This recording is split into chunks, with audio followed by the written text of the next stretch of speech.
Voilà, bonjour à toutes et à tous, heureux d'être avec vous ce matin pour ce temps dans la parole, aussi puisque c'est un jour particulier avec un baptême, on aura l'occasion d'en parler dans le message, de voir comment notre texte aussi s'applique au baptême, et puis en particulier heureux puisque c'est le baptême de ma fille, et donc c'est toujours une joie de voir ses enfants se tourner vers Dieu. Être chrétien, au fond, qu'est-ce que ça change maintenant ? Maintenant, c'est-à-dire dans la vie de tous les jours. C'est une question que les gens aujourd'hui se posent. La semaine passée, c'était la fête de Pâques, et les journalistes constataient avec surprise d'un regain d'intérêt pour le christianisme dans la société française. Alors on entend souvent parler des églises évangéliques qui grandissent, ce serait la religion qui progresse le plus vite en France. Une église tous les 10 jours depuis 1970. Incroyable, n'est-ce pas ? Dans la patrie de Voltaire, de Rousseau et de tant d'autres qui se sont opposés au christianisme d'antan. Mais ce qu'on s'attendait encore moins, c'est qu'aujourd'hui, là où on baptise le plus d'adultes, c'est dans ces vieilles églises catholiques. Et alors là, les gens ne comprennent plus. Comment ne croyait-on pas que Dieu était mort ? Et voilà que tout à coup, des adultes font un choix délibéré de se tourner vers celui que leurs parents ont rejeté. Étonnant, n'est-ce pas ? Et alors on se demande, mais qu'est-ce qu'ils y trouvent dans ce christianisme ? Alors on entend des jeunes qui ont 20 ans, 18 ans. Je lisais ce matin le témoignage d'une jeune fille. Elle disait, moi j'ai grandi dans une famille athée. Mes parents m'ont juste dit, un jour tu choisiras. Et puis le Covid est passé par là. J'ai vu la délusion des confinements, la perte de sens. Je me demandais où trouver une espérance. Et finalement, c'est dans le christianisme que j'ai trouvé. Incroyable, n'est-ce pas ? Et alors certains se demandent, mais comment est-ce qu'un homme qui est mort il y a 2000 ans pourrait changer les choses maintenant ? D'autres se disent, certes, il paraît qu'il est ressuscité et peut-être même qu'un jour il revient. Ok, soit, mais qu'est-ce que ça change concrètement aujourd'hui ? Parce que la vie, ce n'est pas simplement s'occuper de notre passé ou de notre futur, c'est aussi s'occuper de maintenant. Et le texte que nous allons lire ce matin dans l'évangile de Jean nous parle du maintenant de la vie chrétienne. De qu'est-ce que Dieu veut faire dans notre vie, non pas simplement en lien avec notre passé ou avec notre futur, mais avec aujourd'hui. Et je vous propose de lire notre texte qui est dans l'évangile selon Jean, au chapitre 14, et nous lirons du verset 15 au verset 31. Alors pour ceux qui viennent là tous les dimanches, vous connaissez le texte d'avant, puisque nous sommes sur une série dans Jean. Mais si vous êtes là pour la première fois, ne vous inquiétez pas, on vous donnera quelques éléments de contexte pour que vous puissiez bien comprendre. Si jamais vous avez une Bible, celles qui sont sur les rangs, ça se trouve à la page 700. Dans l'évangile selon Jean, chapitre 14, on lira à partir du verset 15. Jésus est dans ses dernières heures avant de mourir. C'est la dernière soirée, avant cette nuit où il va être arrêté et où il sera crucifié le lendemain. Il est avec le dernier carré de fidèles, les 12 qui étaient là. L'un d'eux vient de sortir, c'est Judas le traître. Il reste les 11 autres. Et Jésus déverse son cœur à ses disciples. Il leur dit ceci, « Si vous m'aimez, respectez mes commandements. Quant à moi, je prierai le Père et il vous donnera un autre défenseur afin qu'il reste éternellement avec vous. L'esprit de la vérité que le monde ne peut pas accepter parce qu'il ne voit pas et ne le connaît pas. Mais vous, vous le connaissez car il reste avec vous et il sera en vous. Je vous ne laisserai pas orphelin, je reviens vers vous. Encore un peu de temps et le monde ne me verra plus. Mais vous, vous me verrez parce que je vis et vous vivrez aussi. Ce jour-là, vous saurez que je suis en mon Père, que vous êtes en moi et moi en vous. Celui qui a mes commandements et qui les garde, c'est celui qui m'aime. Celui qui m'aime sera aimé de mon Père, et moi aussi je l'aimerai, et je me ferai connaître à lui. » Jude, à distinguer de l'Iscariote, lui dit, « Seigneur, comment se fait-il que tu ne te feras connaître à nous et non au monde ?» Jésus lui répondit, « Si quelqu'un m'aime, il gardera ma parole, et mon Père l'aimera. Nous viendrons vers lui, et nous établirons domicile chez lui. Celui qui ne m'aime pas ne garde pas mes paroles, et la parole que vous entendez ne vient pas de moi, mais vient du Père qui m'a envoyé. Je vous ai dit cela pendant que je suis encore avec vous. Mais le défenseur, l'Esprit Saint que le Père enverra en mon nom, vous enseignera toutes choses et vous rappellera tout ce que je vous ai dit. Je vous laisse la paix. Je vous donne ma paix. Je ne vous la donne pas comme le monde donne, que votre cœur ne se trouble pas et ne se laisse pas effrayer.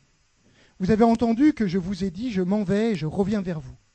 Si vous m'aimiez, vous vous réjouiriez de ce que je vais auprès du Père, car mon Père est plus grand que moi.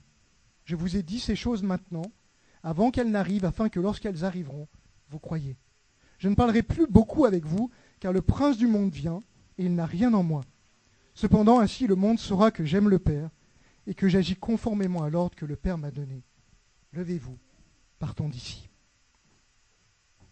Nous sommes dans les dernières heures de la vie de Jésus. Les derniers fidèles sont là, et Jésus leur a annoncé à maintes reprises qu'il se dirigeait vers une mort certaine. Les disciples ont du mal à comprendre. Ils sentent bien qu'il y a quelque chose qui se trame. D'abord, il y a ces chefs religieux qui veulent le mettre à mort. Et puis, il vient d'annoncer qu'il y avait un traître parmi eux, et il a même dit, c'est celui à qui je donnerai le morceau de pain. On ne sait pas si tous ont entendu cette parole, il l'a chuchoté à celui qui était le plus près de lui, mais certains savent déjà que quelque chose se trame. Plus tard, on verra au chapitre 16 qui dit, maintenant vous êtes tristes, vous êtes affligés, inquiétés parce que je m'en vais. Les disciples sentent bien que quelque chose de dur va se passer. Il a parlé de ceux qui le laisseraient tomber, le renier. Jésus annonce qu'il va aller mourir à la croix. La croix, dans l'Évangile, c'est ce qui traite de notre passé. Pourquoi est-ce que Jésus devait aller à la croix? Il le dira, il dit qu'il vient à la croix pour s'offrir pour le péché du monde. Qu'est-ce que c'est que le péché? C'est cette chose en nous qui nous pousse à agir contre Dieu. La Bible dit que Dieu nous a créés dans un monde qui était bon et où nous étions sous son autorité. Et le problème, c'est que, au lieu de suivre Dieu, les hommes lui ont tourné le dos et se sont détournés de lui. Et ils ont décidé qu'ils savaient mieux que Dieu ce qui était bien et ce qui était mal pour eux. Et ça, c'est ce que la Bible appelle le péché.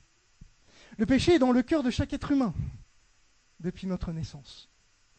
C'est ce qui fait que j'ai cette tendance, depuis que je suis tout petit, à me disputer avec mon voisin, mon prochain, mon père, mon frère, etc.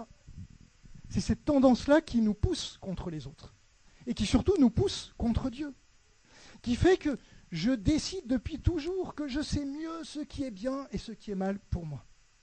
Et à cause du péché, bien nous faisons n'importe quoi.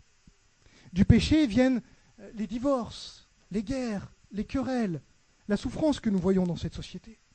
C'est le péché qui entraîne la destruction de cette planète.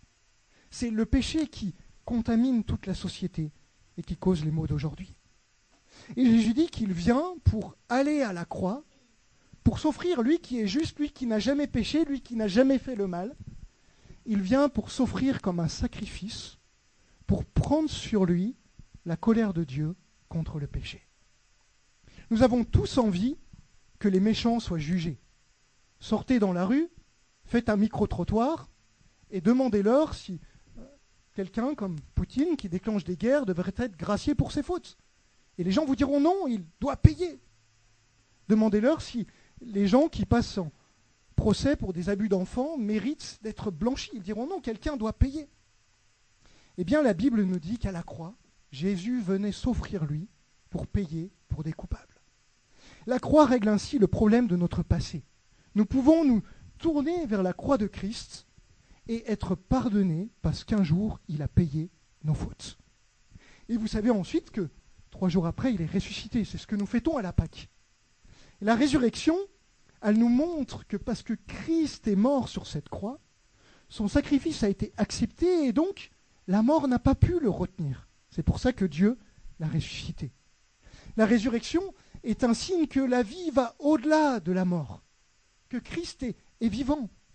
Et il a dit, quelque temps avant sa mort, « Je suis la résurrection et la vie. Celui qui croit en moi vivra, quand bien même il serait mort. » C'est pour ça que, au tout début de ce chapitre 14, on a vu la semaine passée, il a pu dire « Je m'en vais et je vais vous préparer une place, afin qu'un jour, là où je suis, vous y soyez aussi. » C'est l'espérance des chrétiens. Nous nous confions en Dieu, nos péchés sont pardonnés, et parce qu'il est ressuscité, nous savons qu'un jour, nous ressusciterons aussi. C'est l'espérance de la vie éternelle.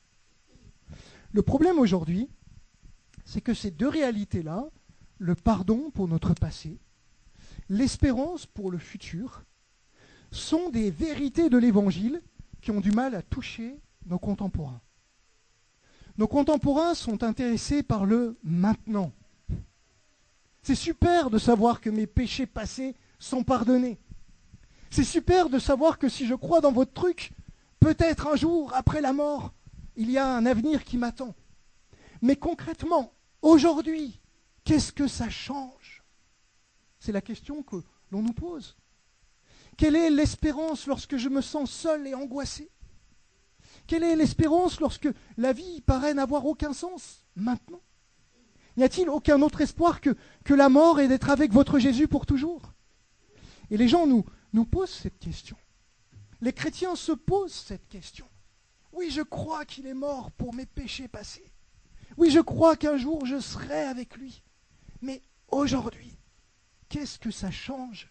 Y a-t-il un espoir, une espérance pour moi, maintenant, ce jour, demain au boulot dans ce monde? C'est ça la vraie question. Et le texte que nous venons de lire vient apporter cette réponse à cette question. L'évangile n'est pas simplement la mort et la résurrection de Jésus. L'évangile passe par cette troisième grande fête chrétienne qui arrivera 50 jours après la Pâque. 40 jours après, Jésus va être élevé, il va monter au ciel, il va s'asseoir sur le trône de Dieu. Et une semaine après, lors de la fête de la Pentecôte, il va répandre le Saint-Esprit sur cette terre. Et depuis ce jour-là, le Saint-Esprit habite le cœur des croyants. Selon la promesse de Dieu dès l'Ancien Testament, vous serez mon peuple, je serai votre Dieu, j'habiterai au milieu de vous. L'Église vit déjà cette réalité-là. Le Saint-Esprit qui vient vivre en nous. Et Jésus nous explique que la venue du Saint-Esprit dans ce texte est là pour changer notre maintenant. De telle sorte que l'Évangile, la bonne nouvelle, c'est à la fois un plein pardon pour notre passé, une espérance pour demain, pour notre futur, mais aussi une nouvelle vie, dès aujourd'hui. Une vie où Dieu lui-même promet de venir habiter en nous. Et c'est cela dont notre texte parle. Jésus dit, « Quant à moi, je prierai le Père. Il vous donnera un autre défenseur. » Un mot qui est très dur à traduire. En grec, c'était le mot paraclet. Et on peut le traduire par consolateur, par défenseur ou par avocat. Ou encore, c'était celui qui était utilisé à l'époque dans les tribunaux grecs. Le procureur était appelé aussi le paraclet. Et derrière ce mot se cachent les différents rôles que le Saint-Esprit veut prendre. Qu'est-ce que fait le Saint-Esprit? Tout d'abord, il est le procureur de Dieu dans ce monde. Il est celui qui vient accuser nos cœurs et nos consciences. Il est celui qui, lorsque nous faisons du mal, vient nous titiller et nous dire « Regarde ce que tu fais, ça ne te plaît pas, tu n'es pas heureux. » Au fond, tu t'en veux. Peut-être que tu as honte, peut-être que tu te sens coupable. Et nous essayons de cacher cela sous toutes sortes de choses. Et le Saint-Esprit vient creuser, il vient gratter, il vient appuyer là où ça fait mal. Non pas pour notre mal, mais pour notre bien. Il vient plaider la cause de Dieu dans notre vie et de dire tu as besoin de Dieu. Regarde ton cœur, il est plus mauvais que ce que tu crois. Regarde ton espérance, tu es moins heureux que ce que tu penses. Tu as plus peur que ce que tu veux bien le dire. Tu es plus gêné par ta vie que ce que tu essayes de montrer sur ton compte Instagram. Le Saint-Esprit vient, il appuie là où ça fait mal, pour que nous puissions arriver à ce cri, qui me délivrera? Où est l'espoir?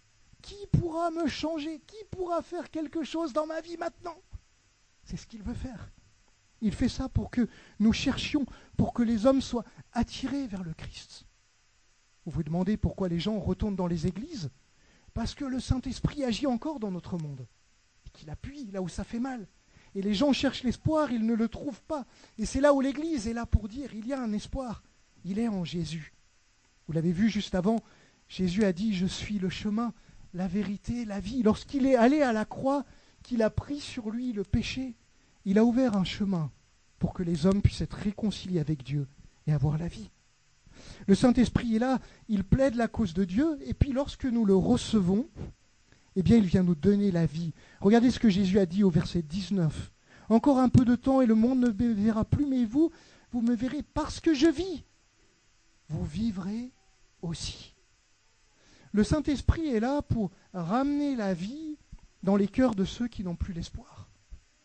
Lorsque quelqu'un se fait baptiser, eh bien nous le plongeons dans l'eau, comme le faisaient les premiers chrétiens.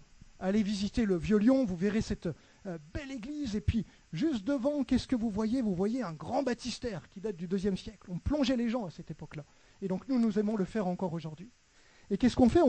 On plonge la personne dans l'eau. Et c'est une façon de dire, parce que Christ a payé son péché, cette personne est d'une certaine façon morte avec le Christ. Et puis nous la sortons de l'eau, parce qu'on n'a pas envie qu'elle meure vraiment. Et nous disons, mais comme elle sort de l'eau, ça nous rappelle que Christ est ressuscité et qu'une nouvelle vie est possible avec lui. Alors, l'eau n'a jamais lavé personne, hein. Enfin pas les cœurs, elle lave l'extérieur. Tout ce qu'on fait en sortant du baptistère, c'est de sortir mouillé. C'est tout ce qui se passe. Mais c'est un symbole de l'œuvre intérieure de Dieu, de ce que Dieu veut faire. Le Saint-Esprit vient nous ramener à la vie. C'est ce que les théologiens appellent la régénération. J'étais un pécheur, j'étais tourné vers le mal, j'étais contre Dieu. Et tout à coup, le Saint-Esprit vient, il touche mon cœur, il me dit, regarde, tu as besoin de moi. Et au moment où je dis, ah oui, c'est vrai, sauve-moi, change-moi, fais quelque chose dans ma vie. Eh bien, tout à coup, le Saint-Esprit transforme notre cœur. Il nous ramène à la vie. De telle sorte que là où mes désirs étaient contre Dieu, tout à coup, je me surprends à avoir un amour pour Dieu. Une nouvelle vie avec lui. Décentré de moi, centré sur lui. Libéré de mon péché passé, avec une confiance pour l'avenir, une nouvelle vie dès aujourd'hui. Peut-être qu'au moment où je dis ces choses-là, certains sont interpellés, travaillés, en se disant, mais peut-être que moi aussi j'ai besoin d'une telle transformation. Et la bonne nouvelle, c'est que c'est possible. Là où vous êtes, au fond de votre cœur, vous pouvez crier à Dieu, dire, j'ai besoin d'être sauvé. Et le Saint-Esprit viendra toucher votre cœur pour que vous puissiez être pardonné par Jésus, démarrer une nouvelle vie dès aujourd'hui. Le Saint-Esprit vient produire la vie en nous, mais ensuite il ne s'arrête pas là. Jésus nous explique qu'il va poursuivre son œuvre en consolant, confortant les disciples. Peut-être que tu es chrétien et que tu te sens seul aujourd'hui, isolé. La bonne nouvelle, c'est que Dieu est là. Le Christ ne nous a pas laissés seuls, il nous a laissé ce consolateur, le Saint-Esprit qui vit en nous et qui est là pour nous accompagner. Jésus nous parle ensuite, dans ce texte, après avoir parlé de la venue de l'Esprit, il nous montre comment est-ce que nous sommes invités en tant que croyants à développer notre intimité avec Dieu par le Saint-Esprit. Et Jésus le dit, regardez verset 15, « Si vous m'aimez, respectez ou gardez mes commandements, quant à moi, je prierai le Père qui vous donnera un autre consolateur afin qu'il reste éternellement avec vous. » Jésus est en train de montrer que notre expérience du Saint-Esprit est directement liée à notre amour pour lui. Et c'est assez logique en fait, parce que c'est une relation dont il s'agit. Si je veux expérimenter l'intimité avec mon épouse, je dois l'aimer, sinon ça ne marchera pas. Et parce que je l'aime, eh bien qu'est-ce que je fais ? Je vais m'asseoir à côté d'elle, et puis je lui pose des questions. Comment est-ce que tu vas ? Puis ma femme, elle est très introvertie, alors il faut attendre. Et alors j'attends. J'apprends à me taire. Et puis petit à petit, elle commence à parler. Et puis au début, elle parle de tout et de rien, parce qu'elle est très introvertie et elle veut voir si je l'écoute vraiment. Et puis moi, j'apprends à ralentir et à me calmer. Et nos cœurs se connectent. Et puis au bout d'un moment, elle parle plus parce qu'elle sent que je l'écoute vraiment. Et là, je me dis, je peux entendre ses paroles, connaître ce qu'il y a au plus profond de son cœur. Et c'est un petit peu la même chose avec le Saint-Esprit. Dieu cherche nos cœurs. Il veut cette relation avec nous. Cette relation qui vient lorsque nous l'aimons. Qu'il est triste de faire de la lecture de la Bible un acte religieux. Dieu m'aimera plus si je lis tant de chapitres par jour, mais Dieu s'en fiche des chapitres par jour que nous lisons. Ce que Dieu veut, c'est que nous ayons ces paroles. Regardez ce qu'il a dit. Celui qui a mes commandements, verset 21, et qui les garde. Et la première chose pour avoir ces commandements, eh bien c'est de faire ce qu'on ferait dans n'importe quelle relation. C'est en quelque sorte d'aller boire un café avec le Seigneur, avec le Saint-Esprit que Dieu a donné et qui nous connecte à Christ. Et pour ça, eh bien, nous sommes invités à nous approcher de lui dans les Écritures, à la lire, à connaître ses paroles, et puis ensuite à les garder. Pourquoi ? Parce que lorsque nous aimons, nous n'écoutons pas simplement, mais nous tenons compte de ce qui est dit. Si je dis à ma femme, comment est-ce que je peux t'aimer davantage ? Si je l'aime, je vais prendre sa réponse au sérieux. Et je vais commencer à changer, à corriger des choses, à m'ajuster, à évoluer, de telle sorte que nous cheminons et nous avançons ensemble. Et avec Dieu, c'est un petit peu pareil.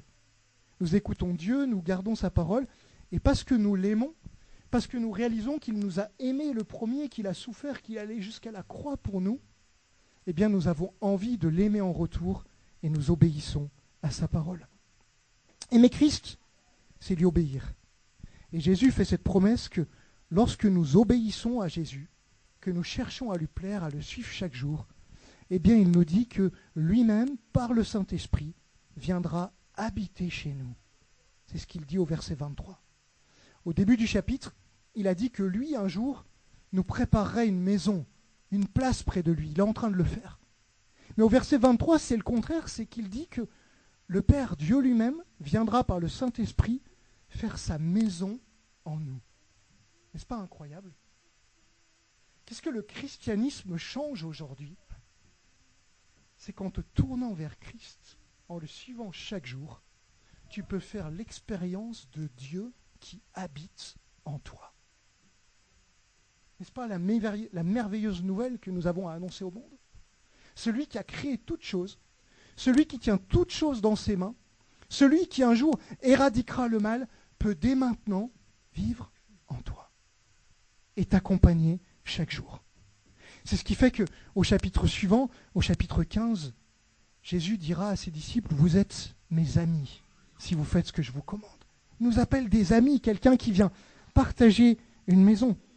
Plus tard, un jour, il dira à une église, si vous ouvrez la porte, j'entrerai chez lui et je mangerai avec vous. Toutes ces images de l'amitié, de la convivialité. C'est cela que Dieu veut que nous expérimentions au quotidien. C'est cela qui est appelé à changer nos vies et à agir. L'Esprit est présent. Il nous invite à développer, si nous sommes chrétiens, cette intimité, cette relation avec lui. Et ça commence par nous tourner vers Christ. Quand Jude a demandé, mais pourquoi est-ce que tu ne fais pas ça pour tout le monde et juste pour nous ? Jésus a dit, mais parce qu'il faut d'abord m'aimer. Il faut d'abord m'accepter, se tourner vers moi. Et lorsque nous recevons le Christ, alors le Saint-Esprit peut nous faire grandir dans cette intimité. Je termine en citant 3 bénéfices de cette vie avec le Saint-Esprit. Le premier grand bénéfice dont Jésus parle, c'est la paix. Verset 27, « Je vous laisse ma paix ». Notre monde est ravagé par la guerre. Il suffit d'ouvrir les journaux. Vous avez peut-être en ce moment au moins 4 grands conflits qui pourraient nous amener à une guerre mondiale. L'Ukraine et la Russie se battent entre eux. La Chine menace d'envahir Taïwan. On ne sait pas quand Israël se décidera à faire quelque chose contre l'Iran. Et maintenant, nous apprenons que l'Inde et le Pakistan, de puissance nucléaire, parlent de démarrer une guerre. Notre monde est ravagé, n'est-ce pas ? Et puis, nous rentrons au plus près dans notre société et nous nous disons, chez nous, au moins, il n'y a pas de guerre. Mais y a-t-il la paix pour autant ? Vous voyez ces drames qui se passent, des faits divers. Maintenant, nous les appelons des faits de société, tellement ils deviennent récurrents. Et nous voyons de partout la mort qui frappe, des gens qui expérimentent la guerre au quotidien. Et on se dit, mais où trouver la paix dans un tel monde ? Et le Christ nous promet la paix, d'abord la paix avec Dieu. De savoir que parce qu'il a payé, Dieu n'est plus contre nous. Et qu'il peut nous porter un regard favorable, comme des gens qui sont pardonnés parce que quelqu'un a payé gratuitement pour eux. Ensuite, il nous promet la paix avec les autres. Parce que lorsque 2 personnes se tournent vers le Christ et se voient l'une et l'autre, parce que Christ les a aimées et qu'elles ont reçu la paix de Dieu, alors elles commencent à se faire grâce entre elles. J'ai eu la chance d'aller une fois en Palestine. Et j'étais dans les territoires palestiniens. Et c'était en 2017, au moment de Pâques. Et je me souviens d'avoir rencontré ces chrétiens arabes qui vivaient des difficultés incroyables, à la fois persécutés par les musulmans, mais aussi pris dans toute cette logique géopolitique qui les enferme. Et ils expliquaient comment parfois l'armée israélienne passait et juste mettait des coups de bulldozer dans leur champ pour que rien ne repousse derrière, et toutes ces choses-là. Et on imagine ces gens qui n'ont plus d'espoir, haïs de leur propre peuple, dans un contexte géopolitique extrêmement compliqué, etc. Mais ceux d'entre eux qui vivaient à Jérusalem-Est, et donc qui ont un double passeport, le jour de Pâques, ils se dirigeaient vers cet endroit de la ville qui s'appelle le Jardin de la Tombe. Et puis là, en face d'eux, de l'autre côté, il y avait des croyants en Jésus d'origine juive. Et je me souviens de cet ami, il est directeur d'une école biblique en Palestine, et je lui ai dit à un moment, Jack, raconte-moi ton histoire. Il dit, oh, moi, tu sais, c'est simple. Hein. Tu te souviens de l'Intifada? Je dis, ah, oui, j'ai connu ça, j'étais tout petit, ça passait à la télé. Moi, j'étais dans ces jeunes qui lançaient les pierres sur les chars. Waouh. Mais Dieu a changé sa vie. Et ce jour-là, le jour de Pâques, il était là, et puis il présidait le culte avec son frère juif israélien. Et ensemble, ils louaient le Seigneur. Pourquoi? Est-ce que c'est parce que tout est réglé entre eux? Non, absolument pas. Mais simplement parce que les deux ont expérimenté le besoin de pardon qu'ils avaient de Christ. Et parce que Christ a fait la paix avec eux, alors ils peuvent faire la paix entre eux. Mais Jésus nous parle encore d'une autre paix. Il nous parle de cette paix subjective qu'on peut expérimenter quand tout va mal. Tout s'écroule dans ta vie. Et pourtant, parce que Dieu est là, tu peux ressentir la paix. Et dans nos vies, parfois, tout s'écroule. Avec ma femme, notre vie a été marquée par l'arrivée d'un enfant handicapé. Jour au lendemain, on vous annonce maladie génétique, voilà comment ça va se passer, circuit MDPH, scolarisation spéciale, compliqué. Vous passez d'un boulot, vous êtes à 110 jours de déplacement par an, et puis tout à coup, il faut tout réduire, tout annuler, appeler les gens, se désengager, décommander, etc. Vous dites, qu'est-ce que je vais devenir? Et en parallèle, vous sentez, lorsque vous vous tournez vers Dieu, cette paix où le Saint-Esprit vous dit, tout va bien, je suis au contrôle, ne t'inquiète pas. Vous ne savez pas pourquoi vous vivez ce que vous vivez, et vous savez que lui vous tient dans sa main. Et c'est ce qui fait que des croyants passent au travers de la persécution, des guerres et de toutes sortes de choses. Corrie ten Boom, une femme qui a vécu les camps de concentration, a écrit un livre qui s'appelle Dieu en enfer. Raconte comment, au milieu même de ces camps horribles, elle a pu vivre cette expérience de la paix avec Dieu. C'est cela dont le monde a besoin. Et nous devons leur dire, la paix est possible. Tu peux expérimenter un bien-être intérieur. Certains ont dit que l'Europe est comme une fleur, mais dont on aurait coupé la tige. Elle a connu le christianisme, et cette civilisation a prospéré sur le message de la Bible. Elle s'en est détachée, et aujourd'hui, ce continent est comme une fleur qui est en train de se faner progressivement, qui perd sa couleur. Pourquoi? Parce que la sève ne vient plus. Il n'y a plus la paix. Ensuite, Jésus nous dit que le Saint-Esprit va nous apporter un soutien dans la prière, que nous pourrons nous adresser au Père. Nous ne savons pas comment parler à Dieu. Bien compliqué pour des humains de s'adresser à Dieu. Mais lorsque le Saint-Esprit vient et qu'il vit en nous, parce qu'il est Dieu, eh bien la Bible nous dit qu'il prie au-dedans de nous. Et c'est pour ça que Jésus a pu dire juste avant, au verset 13, « Tout ce que vous demanderez en mon nom, je le ferai, afin que la gloire du Père soit révélée dans le Fils. Si vous me demandez quelque chose en mon nom, je le ferai. » Lorsque nous sommes chrétiens, nous n'avons pas un chèque en blanc avec Dieu. Mais nous avons cette invitation à aimer Christ, à le connaître jour après jour, de telle sorte que nos désirs sont alignés sur les siens. Et lorsque nous prions et que nous tournons vers lui avec ces désirs-là, eh bien le Saint-Esprit prie au-dedans de nous. Christ qui est à la droite de Dieu prie pour nous. Et nous assistons à la réunion de prière de la Trinité. Et nous expérimentons Dieu qui agit dans nos vies. Alors moi je me souviens le jour de mon baptême. J'avais 15 ans et je rêvais de servir Dieu. Parce que j'avais bien compris que lorsque Jésus me sauvait, je ne pouvais pas garder ça pour moi tout seul. Et j'avais envie de le dire à tout le monde. Et je priais et je disais, mais Seigneur, un jour, utilise-moi, envoie-moi dans ta mission, j'aimerais annoncer l'évangile et toutes ces choses-là. Et puis aujourd'hui, je me retourne et je vois comment Dieu a entendu mes prières. Il a répondu au-delà de tout ce que j'aurais pu penser ou imaginer. Comment il a utilisé les circonstances pour me permettre de voyager, d'aller sur plusieurs continents, de prêcher jusqu'aux au fin fond des prisons en Afrique, de rencontrer des hommes politiques et de leur parler de Dieu et toutes ces choses-là. Et je me dis, oui, c'est vrai.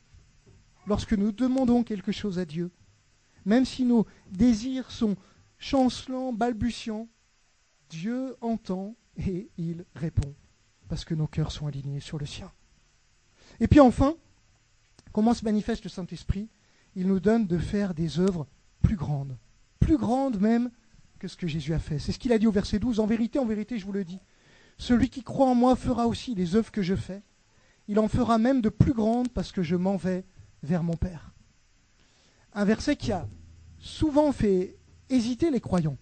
Qu'est-ce que ça veut dire, ça, que nous ferons des œuvres plus grandes que Jésus? Édouard, va t'asseoir là. Excusez-moi. Dans le contexte, Jésus, l'œuvre qu'il est en train de faire, c'était de faire connaître le Père. Il était en train de révéler qui était le Père. Et par la croix, il allait le faire d'une façon plus ultime. Et c'est dans ces œuvres-là que nous sommes invités à rentrer. En tant que chrétiens, nous sommes appelés à faire connaître Jésus pour faire connaître Dieu. Et souvent, nos vies vont le faire bien au-delà de ce que Jésus l'a fait. Lorsque Christ est mort, il y avait peut-être qu'une dizaine de personnes qui avaient vraiment compris ce qu'il était en train de faire. Mais depuis qu'il est mort, depuis 2000 ans, aujourd'hui, des millions, des milliards connaissent l'œuvre de Dieu. Et nous pouvons dire, oui, ce que Jésus avait dit a été accompli. Ceux qui croient ont fait des œuvres même plus grandes que ce qu'il a fait. Ils ont amené la connaissance de Christ au-delà.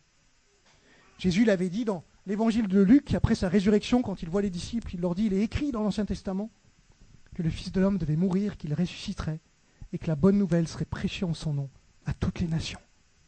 Si vous avez le Saint-Esprit en tant que croyant, il devrait y avoir ce désir en vous de contribuer à l'expansion du royaume de Dieu. Ça devrait nourrir vos prières, et vous devriez avoir la paix dans tout cela, au milieu d'un monde qui ne connaît pas Dieu. Et vous verrez Dieu le faire au-delà de tout ce que vous pouvez penser ou imaginer. Luis Palau, un évangéliste américain qui est décédé il y a quelques années, il avait parcouru le monde entier en prêchant l'évangile, et il aimait ce texte de Jean 14. Et je me souviens l'avoir entendu prêcher une fois aux États-Unis, c'était au soir de sa vie en 2016. Il arrivait au bout, et il avait toujours cette même fougue de cet homme qui avait annoncé l'évangile dans le monde entier. Il disait, parce que le Saint-Esprit est là et vit en nous, vous devez croire que Jésus vous permettra de vivre de grandes choses. Alors rêvez de grands rêves pour l'avancée de Dieu.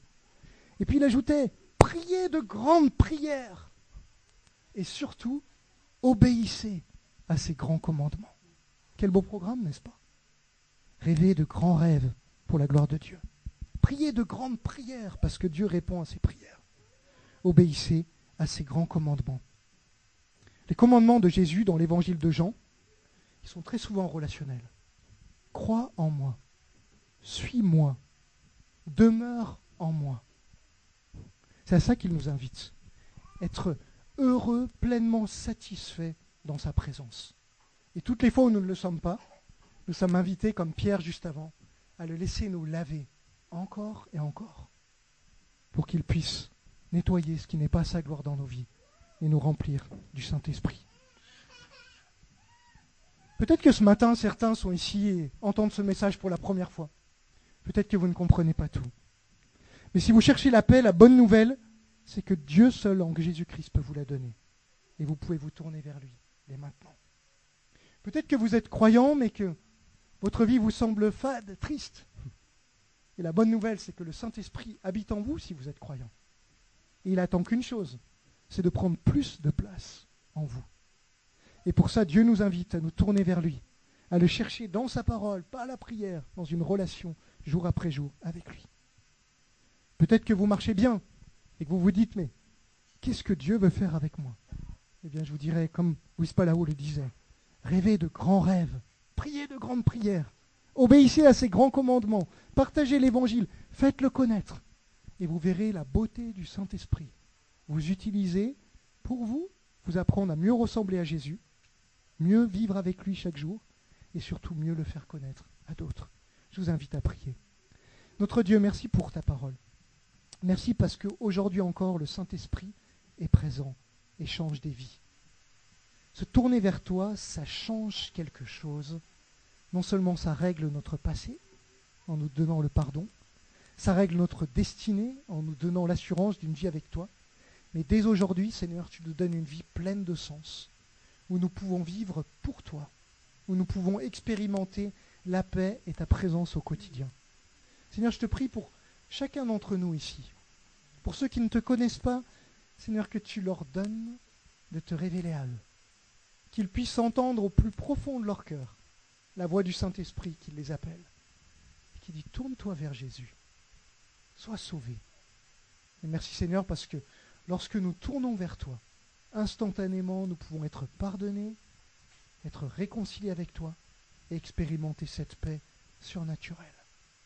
Seigneur, pour tous ceux qui te connaissent, je te prie qu'ils restent attachés à toi, qu'ils tiennent ferme dans ton amour. Comme tu le diras au chapitre suivant, demeurez en moi, sans moi vous ne pouvez rien faire. Seigneur, que nous ayons toujours à cœur d'avoir tes paroles, de garder tes paroles, de revenir à toi toutes les fois où nous en éloignons, et d'être attachés à ta présence qui seule peut faire la différence dans ce monde. Seigneur, je te prie en particulier pour Anaëlle, pour ce jour de son baptême.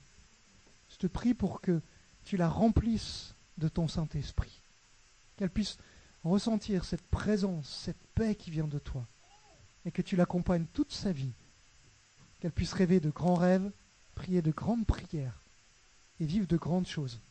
Parce que par le Saint-Esprit qui vit en nous, tu veux faire infiniment au-delà de tout ce que nous pouvons imaginer ou penser. Merci pour ton œuvre dans nos vies. Merci parce que tu continues à agir dans ton Église. Et Seigneur, nous te prions pour que tu le fasses encore. Que tu nous donnes de faire les œuvres que tu as faites, de te faire connaître aux hommes, et d'en faire même encore de plus grandes dans notre temps et parmi nous, Seigneur. Amen.